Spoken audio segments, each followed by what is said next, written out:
Assalamualaikum warahmatullahi ta'ala wabarakatuh.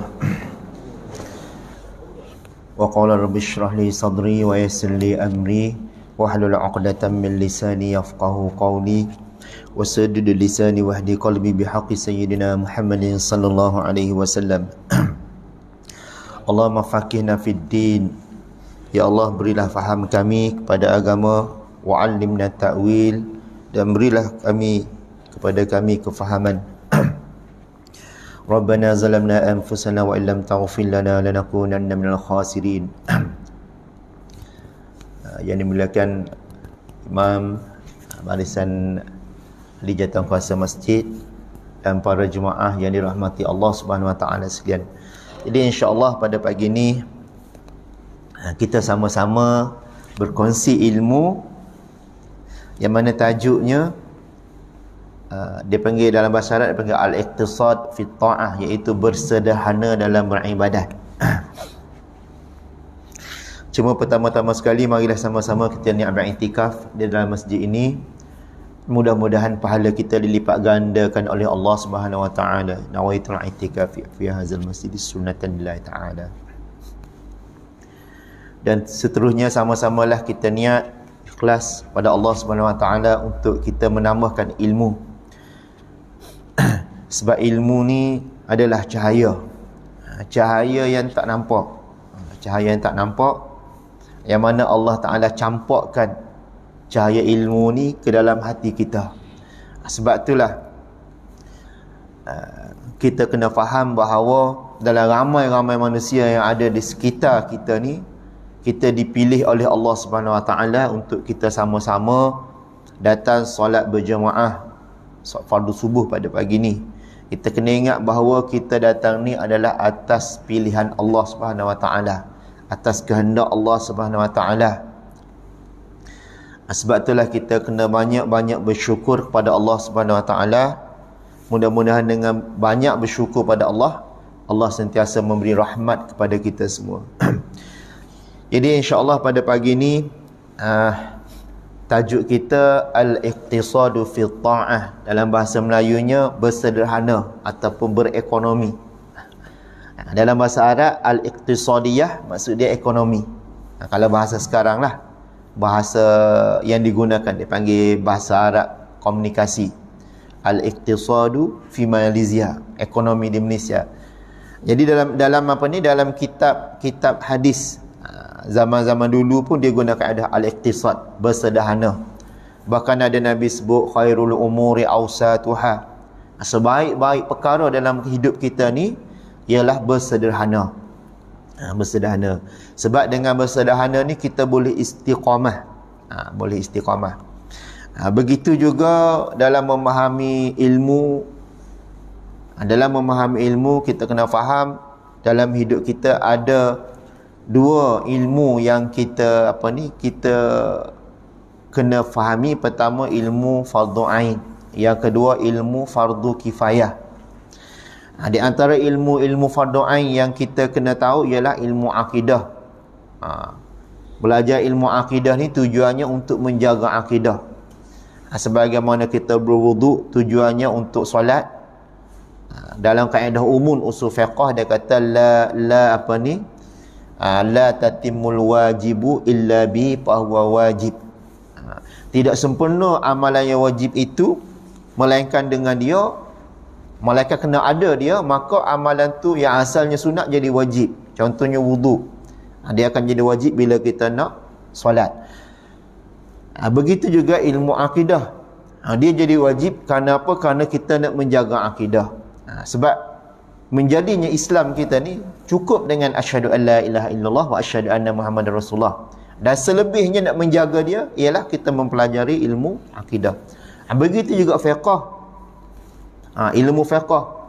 Ilmu fiqh ni tidak ada zaman Nabi. Para sahabat buat ibadat semata-mata ikut Nabi begitu. Tapi oleh kerana nak menjaga dia, maka mempelajari ilmu fiqh juga fardu ain pada kita, supaya solat kita betul. Kadang-kadang kita solat, kita rokok, bangun, iktidal, sujud dengan tidak ada takmaninah dan sebagainya. Itu semua disebut dalam kitab fiqh. Seterusnya ilmu fardhu ain yang wajib kita belajar juga ialah ilmu akhlak ataupun ilmu adab ataupun ilmu adab ataupun ilmu tasawuf ataupun ilmu tazkiyatun nafsi dan sebagainya. Nama dia macam-macam. Tapi ilmu macam mana kita nak membaiki hati kita. Hati kita. Itu dia panggil ilmu yang terkenalnya ilmu tasawuf lah, ilmu tasawuf. Okey. Seterusnya ilmu fardu kifayah. Ilmu fardu kifayah ni ada dua pula. Satu wajib bagi kita orang awam. Orang awam maksudnya golongan-golongan agama lah. Contohnya ilmu usul fiqh, ilmu ilmu qawaid fiqh, ilmu qada, dan menjadi fardhu ain bagi orang-orang yang tertentu. Macam ilmu usul fiqh, usul fiqh. Fiqh lain, usul fiqh lain. Macam qadi, mufti. Ni fardhu ain bagi dia belajar ilmu qawaid ataupun usul fiqh. Itulah di antara benda-benda yang perlu kita tahu dalam hidup kita supaya kita hidup di atas muka bumi Allah ni penuh dengan hikmah, penuh dengan cahaya daripada Allah SWT. Jadi bab yang kita akan bicarakan pada pagi ni iaitu berekonomi ataupun bersederhana dalam ibadat ni. Dia ada asal dia daripada Al-Quran. Allah Subhanahu Wa Taala berfirman dalam surah Al-Baqarah, dia kata yuridu bikumullahul yusra wa la yuridu bikumul asr. Maksudnya Allah menghendaki kamu mudah wala yuridukumul asr, dan Allah tidak menghendaki kamu susah. Sebab itulah kalau kita belajar dalam usul fiqh, dia keluar kaedah daripada ayat Al-Quran ni. Dia kata al-amru iza duyyiqa wussi'a. Setiap benda ni apabila dia jadi susah dipermudahkan. Contohnya kalau dalam masjid kita ni banyak tai cicak. Kalau dalam keadaan sikit kena tai cicak, maka batal solat kita melekat di kaki kita. Tapi kalau dah tai cicak terlampau banyak sangat, dipermudahkan, dimaafkan. Dia jadi pergi kepada kaedah umumul balwa.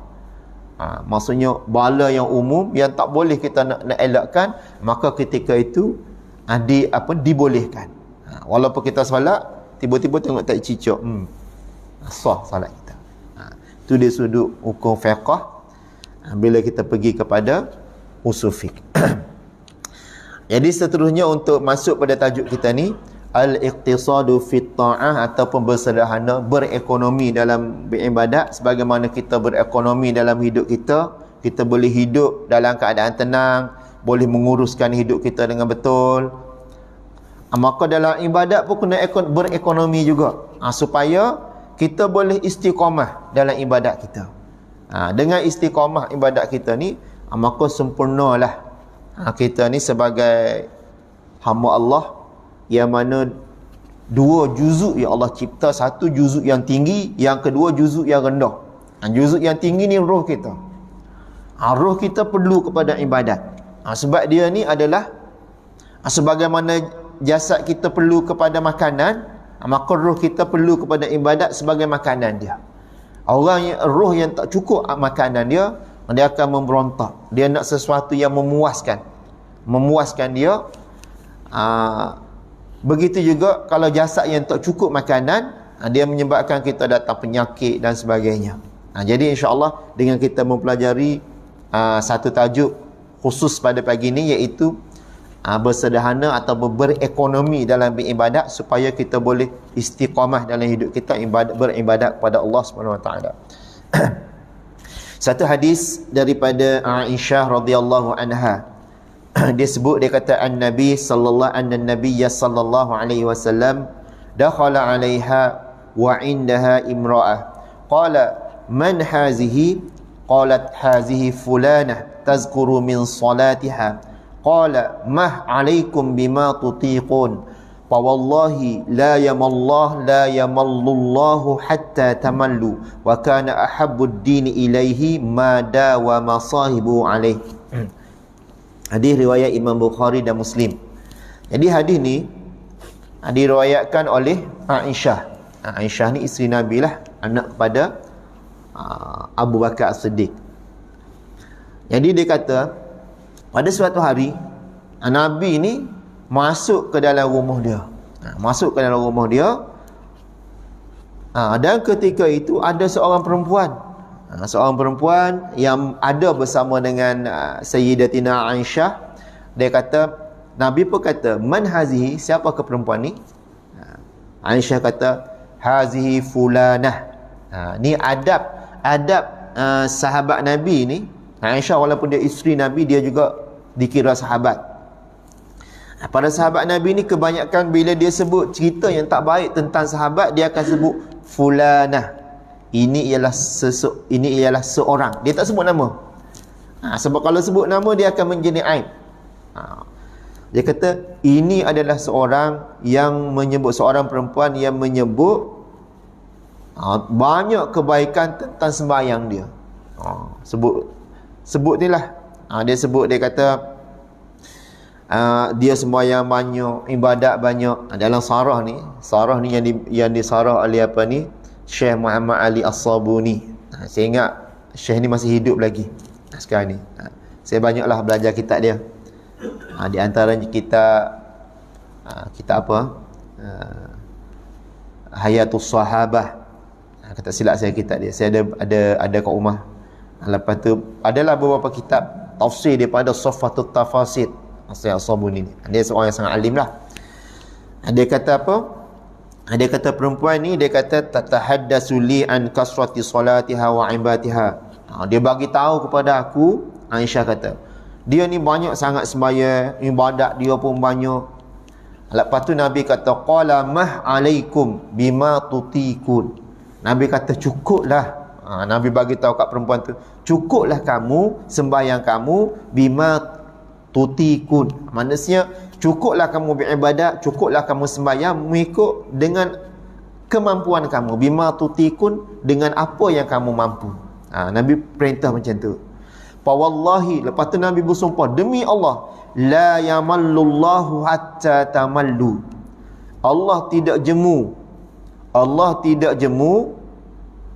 Apa maksud yamallu ni? Dia kata nufurun nafsi ba'da mahabbati.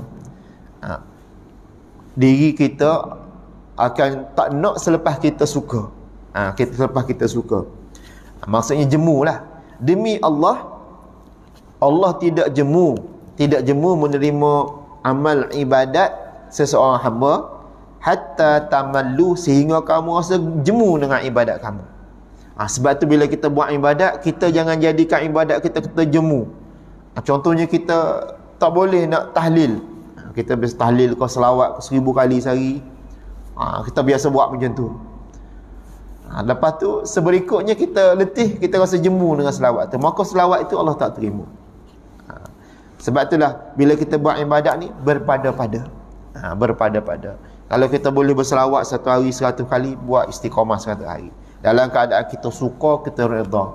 Jangan rasa jemu, terpaksa dan sebagainya. Itu penting. Wa kana ahabbuddin ilaihi, Nabi kata, adalah sekasih-kasih beragama kepadanya, kepada Allah, mada wa masahibuhu alaihi, selama mana berkekalanlah tuang ibadat tu, beribadat tu, alaihi, ke atasnya, ke atas ibadat yang dia buat. Jadi itu penting kita berekonomi. Maksudnya kita buat sekadar yang kita mampu. Sebab itulah di sana kita tengok para sahabat ni, dia tak banyak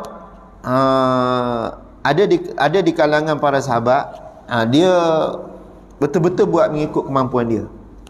Saya ingat ada seorang sahabat tu, dia suka setiap kali sembahyang dia baca surah Al-Ikhlas. Solat subuh, rakaat pertama baca surah Al-Ikhlas, rakaat kedua surah Al-Ikhlas. Padahal dia ingat surah lain. Surah lain dia ingat. Para sahabat ni dia di antara hufazul Quran. Sebab zaman Nabi tidak ada Al-Quran. Zaman kita aja ada Al-Quran. Sebab itulah kita bicarakan bab bid'ah. Banyak bab bid'ah yang kita buat pada hari ini yang tidak ada pada zaman Nabi. Pada zaman Nabi tidak ada Al-Quran. Semua para sahabat dia hufaz, dia ingat Al-Quran. Kebanyakannya lah. Jadi pernah berlaku para sahabat yang dihantar ke suatu wadi, 70 orang para sahabat al-Huffaz. Dan mereka semua apabila sampai ke lembah tu, semua mereka dibunuh oleh orang Yahudi. Dia janji nak masuk Islam. Bila Nabi hantar qurra', dia panggil qurra' ni orang yang hafal dan pandai Al-Quran untuk mengajar, sampai di sana semua dibunuh. Sebab itulah timbulnya kunut nazilah. Kunut nazilah ni Allah setiap kali lepas solat, Nabi baca, Nabi doakan supaya Allah Zakwan, tak salah, dia punya orang Yahudi tu, Nabi baca doa supaya Allah turun bala ke atas mereka, sebab mereka mungkir janji. Mereka bunuh lebih kurang 70 di kalangan huffaz, para sahabat yang menghafal Al-Quran. Itu membuktikan bahawa para sahabat ni kebanyakan dia mereka hafal Al-Quran. Tidak ada Al-Quran yang kita baca atas mushaf sebagaimana hari ini. Jadi sahabat tu dia suka baca surah Al-Ikhlas. Setiap kali sembahyang dia baca surah Ikhlas. Dia pergi perang, dia pergi Sariyah ni, bila pergi peperangan yang Nabi perintah, dia ni di antara panglima perang. Bila dia jadi imam, dia baca surah Al-Ikhlas. Rakaat pertama surah Ikhlas, rakaat kedua surah Ikhlas. Jadi para sahabat ni rasa macam, tak apa hati pelik ni, Nabi tak buat ni. Pergi report kat Nabi. Dia bagi tahu kat Nabi. Lalu Nabi panggil dia. Nabi kata, kenapakah kamu setiap kali solat baca surah Al-Ikhlas? Rakaat pertama surah Al-Ikhlas, rakaat kedua surah Al-Ikhlas. Dia diam dah. Lepas dia kata, wahai Rasulullah, aku ni cinta kepada surah Ikhlas. Cinta, aku sayang pada surah Ikhlas. Nabi kata, kerana cinta kamu dengan surah ni, maka kamu masuk syurga dengan sebab kamu cinta surah ni, dengan surah ni nanti. Banyak yang para sahabat buat yang tidak dicontohkan oleh Nabi. Jadi itu pentingnya kita istiqamah. Istiqamah ibadat yang kita mampu. Dan ada juga para sahabat dia amal doa-doa tertentu, Nabi iktiraf dia. Contohnya ketika Nabi ketika i'tidal, dia baca alhamdulillah hamdan katsiran mubarakan fih. Ada juga sahabat yang baca yang tu, Nabi tak pernah ajar dia. Dia istiqamah. Dan seterusnya kita baca lagi hadis. Satu hadis lain lagi dia sebut, dia kata An Anas radhiyallahu anhu. Hadis ni riwayat daripada Anas bin Malik. Jaa salasati rahtin ila buyuti azwajin Nabi sallallahu alaihi wasallam. Telah datang tiga kumpulan. Dalam surah ni dia sebut, dia kata salasatu rahtin ay salasati rijal, 3 orang lelaki.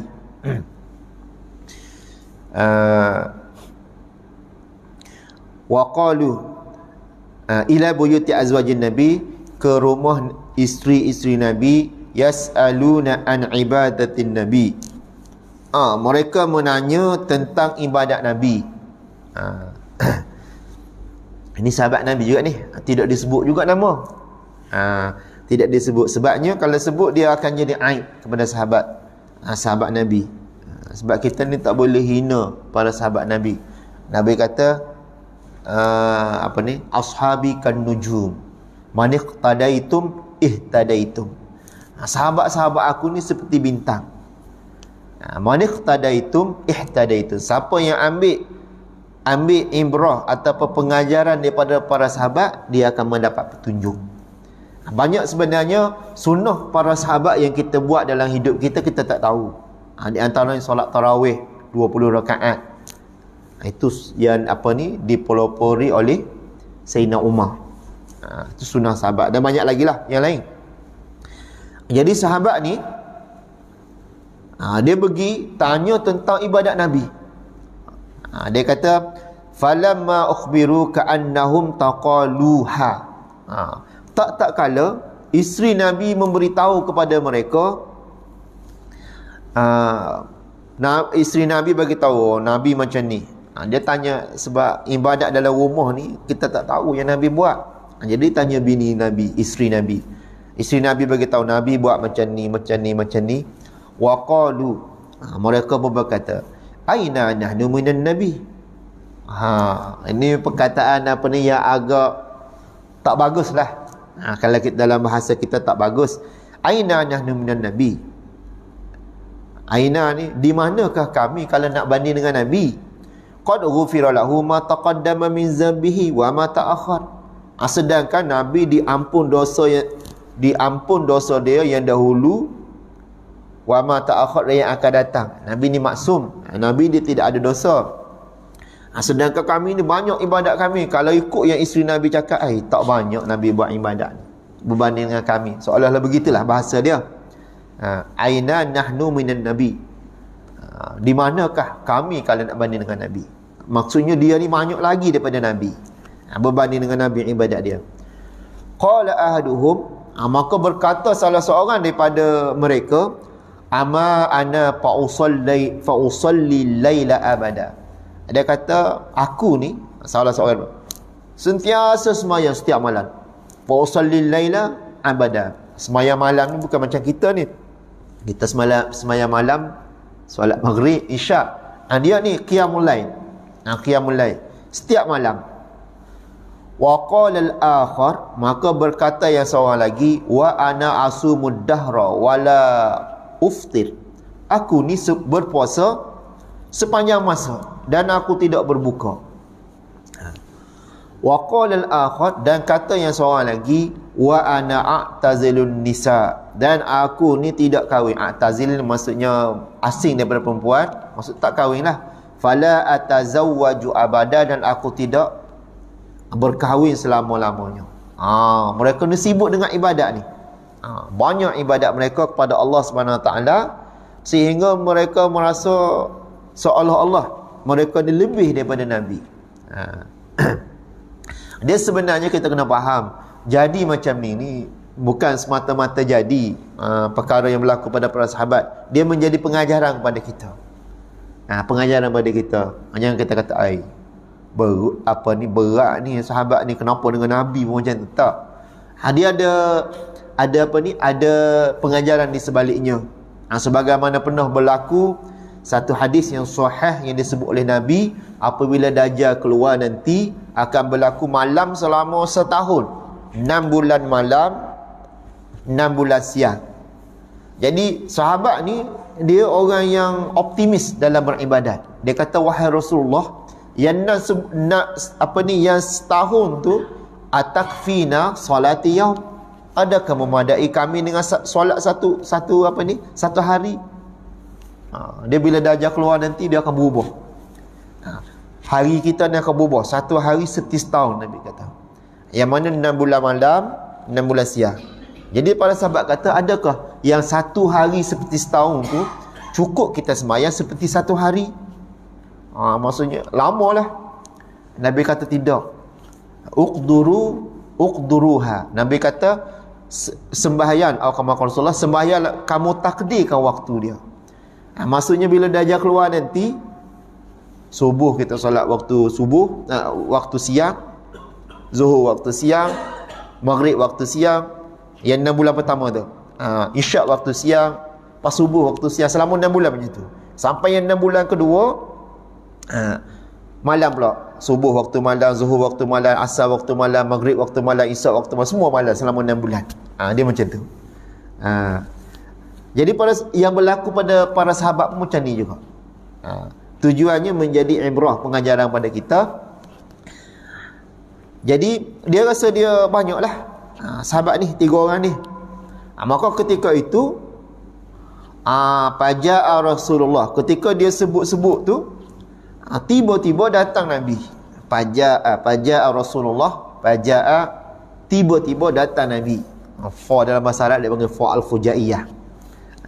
Betul, kalau kita nak belajar baca kitab Arab, kita kena tahu kaedah bahasa dia.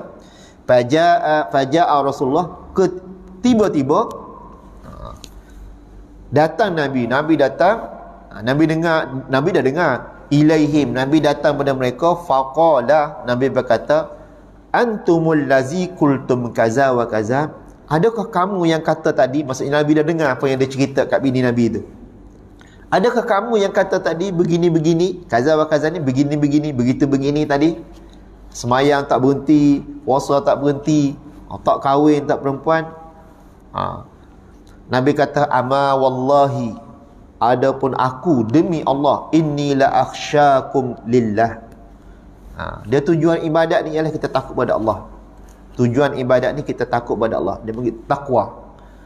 Ana wallahi inni la akhsyakum lillah. Demi Allah, aku adalah makhluk yang paling takut di kalangan kamu kepada Allah. Wa atqakum, dan paling takwa kepada kamu, wa atqakum, lebih takwa daripada kamu. Nabi kata. Nabi bila dia sebut, dia bukan nak berbangga. Nabi kata, ana sayyidu walad ibni Adam wala fakhra. Aku adalah penghulu kepada semua anak Adam, wala fakhra, bukan aku nak takabur, bukan nak sombong, bukan nak megah. Nabi bila dia sebut, dia ada hukum syarak pada dia. Wa atqakum, akulah lebih takwa daripada kamu. Maksud Nabi ialah apa yang Nabi buat ni, itulah maksudnya takwa yang paling agung, takwa yang paling tinggi. Bukan Nabi nak cakap aku yang paling hebat daripada kamu dengan tujuan megah, tak. Apa? Lakinni asumu wa aftiru. Aku ni berpuasa, wa aftiru, dan aku berbuka. Yang seorang tadi dia kata, ana asumu dahra wala aftir. Aku puasa sepanjang masa wala aftir, dan aku tidak berbuka. Zaman Nabi ni dia ada wisal. Wisal ni Allah khusus untuk Nabi. Wisal ni dia puasa bersambung. Puasa hari ni dia tak buka dah. 2 hari, 3 hari, 4 hari, kadang-kadang sehingga ada satu riwayat sampai seminggu Nabi tak makan. Dia puasa wisal. Jadi para sahabat ni nak ikut Nabi. Dia kata, kami mampu wahai Rasulullah. Mula-mula Nabi kata mampu, boleh buat. Tapi Nabi tak wajibkan puasa macam tu, hanya untuk Nabi saja. Ini di antara perkara-perkara dia panggil khasais din Nabi. Di antara solat malam, tahajud. Solat malam ni khusus untuk Nabi, wajib bagi Nabi, bagi umat dia, bagi kita sunat. Wisal ni khusus untuk Nabi. Jadi sahabat ni nak tiru. Dia puasa hari pertama, dia mampu. Hari kedua boleh pergi perang lagi. Hari ketiga boleh. Bila masuk hari ketiga, nak masuk hari keempat, dia tak mampu dah. Nabi masih cegah lagi. Nabi kata, lepas tu Nabi larang. Nabi kata, jangan kamu puasa mengikut kemampuan kamu lah. Sebab Nabi kata, aku diberi makan oleh Allah, tapi tak nampak. Sebab tu Nabi mampu. Jadi lakinni asumu wa aftir. Dalam keadaan biasa Nabi kata, aku berpuasa dan aku berbuka. Wa usalli wa arqud, aku sembahyang dan aku tidur. Wa atazawwajun nisa, dan aku juga berkahwin dengan perempuan. Semua yang tak dibuat oleh lelaki ni Nabi buat. Faman raghiba an sunnati, Nabi kata siapa yang tak suka kepada sunnah aku, ni sunnah Nabi semua ni. Semayang, semayang, tidur, maksud berehat. Arqud ni berehat ataupun tidur. Puasa, berbuka, ni sunnah Nabi. Berkahwin. Faman raghiba an sunnati, siapa yang tak suka kepada sunnahku, falaisa minni, maka dia bukanlah di kalangan aku, Nabi kata. Maksud di sini ialah falaisa minal muslimin qummal. Maksud kata, bukan Nabi kata falaisa minni ni bukanlah di kalangan aku, bukanlah umat aku, bukan maksud dia gitu. Maksudnya bukanlah dikira sebagai orang Islam yang sempurna. Kumal ni sangat sempurna. Jadi kalau kita tak kahwin pun tak ada masalah. Bukan Nabi kata kamu ni bukan Islam lah, tak kahwin, bukan maksud macam tu. Maksudnya tidak sempurna sebagai seorang Islam. Itulah di antara tajuk kita hari ini, iaitu berekonomi dalam beribadat. Dan seterusnya hadis, kita baca hadis lagi. Nabi kata halaka mutanni'una qalaha salasa. Hadis riwayat Imam Muslim. Tadi hadis riwayat Bukhari dan Muslim.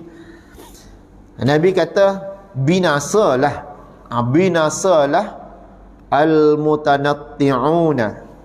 Apa maksud al-mutanatti'una? Dia kata halaka ay muta'ammiquna mutasyaddiduna fi ghairi mawdi'ihi. Binasalah orang yang melebih-lebih sesuatu dalam beribadat yang bukan pada tempat dia. Qala laha thalatha.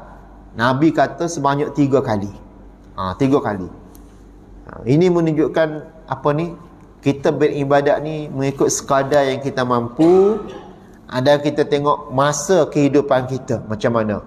Kalau kita jadi seorang polis, masa mana kita boleh ibadat? Masa apa ni, kita istiqamah. Itu lebih baik daripada kita buat banyak tiba-tiba kita tinggal. Istiqamah yang penting. Kalau kita seorang askar, bila kita boleh beribadat? Sebab jadi askar sendiri pun ibadat umum dah. Dah ibadat umum. Niat kita, ya Allah, aku jadi askar ni, aku nak iqamahkan, aku nak apa ni, meninggikan agamamu di atas muka bumi ini. Dia beza jadi askar biasa dengan jadi askar yang ada azam niat untuk jihad. Kalau mati syahid. Kalau askar biasa yang tak ada niat apa, dapat gaji je lah. Sebab tu kita kena tahu tentang apa ni, ilmu agama kita, supaya dalam bekerja kita ada pahala ibadat di situ. Kita jadi apa sekalipun tak dapat ibadat sebagai ibadat umum dengan niat kita. Kalau kata mari ibadat ni memang jadi ibadat lah. Kita mari solat, rajin pun dah automatik. Ada ibadat yang perlu niat, ada ibadat yang tak perlu pada niat. Baca Quran, dia tak perlu niat. Kita baca je Quran, dia jadi Al-Quran. Sebab tu orang perempuan kalau dia datang darah haid, dia tak boleh baca Al-Quran. Dia boleh baca apabila dia niat bacaan dia tu sebagai zikir atau doa. Dia tak jadi Al-Quran. Kalau kita baca, sebab tu kalau kita tak pandai baca Quran, kita niat zikir dulu. Niat zikir dulu. Mungkin kita baca salah tajwid, sebab hukum dia haram sebenarnya kalau kita baca tanpa apa ni, kaedah tajwid dan sebagainya. Ada sudut hukum. Lepas tu kalau kita tengok sini bahawa syaitan ni dia suka tipu pada ahli ibadat dengan ibadat.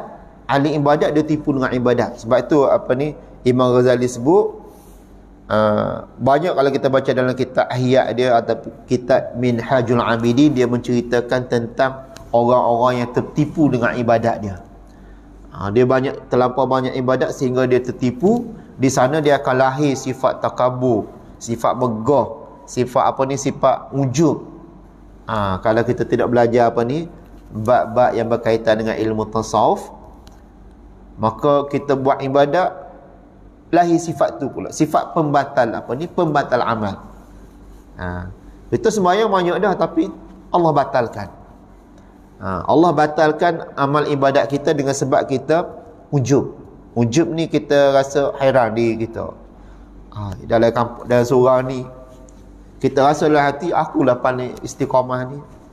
Tengok pak mak yang teruk tak mari. Kita rasa kita yang paling banyak. Itu membatalkan ibadat kita. Ibadat kita dibatalkan oleh Allah SWT. Sebab ada perasaan ujub. Lagi sifat dengki. Dengki pun pembatal amal juga.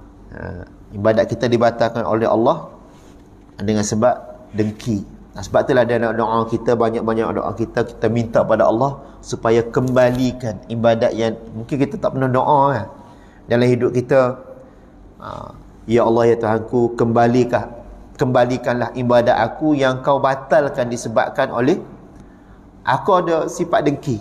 Sifat dengki. Atau yang kau dah batalkan ibadat aku dalam keadaan aku tak tahu. Ya Allah, kembalikan semua. Kita doa pada Allah macam tu. Mudah-mudahan Allah kembalikan. Kita takut kita di kalangan orang yang muflis di akhirat nanti. Muflis ni kita rasa kita banyak di padang mahsyar, kira-kira tidak ada apa-apa pun, kosong. Kesian. Sebab itulah kita kena ni, jangan tertipu dengan syaitan. Bila kita beribadat banyak-banyak, Di antara Imam Ghazali sebut, banyak ahli ibadat yang tertipu dengan ibadatnya dalam kehidupan dia. Ini disebabkan mereka tidak belajar ilmu tasawuf ataupun ilmu tazkiyatun nafsi, macam-macam nak bersihkan diri kita. Dan ada lagi hadis Nabi sebut, dia kata innad dina yusrun. Hadis riwayat Abu Hurairah radhiyallahu anhu, Nabi kata innad dina yusrun, sesungguhnya agama itu mudah. Walan yushaddad dina ahadun illa ghalabah, dan tidak disusahkan agama oleh seseorang melainkan walabahu, mengalahkan dia, menyebabkan dia jadi kalah. Fasaddidu wa qaribu wa abshiru, maka perbetulkanlah, perdekatkanlah dekat dengan Allah, wa abshiru, dan bergembira. Wasta'inu bil ghadwah, minta tolong dengan Allah pada waktu pagi, wal rauhah, pada waktu petang, wa syai'in minal duljah, dan sedikit masa daripada waktu malam. Maksudnya hadis ni menceritakan kepada kita mesti bersederhana dalam ibadat supaya kita boleh buat ibadat-ibadat lain lagi. Tidak semestinya kita baca Al-Quran tu ibadat, kita cari nafkah ni bukan ibadat. Tak. Kita cari nafkah pun ibadat.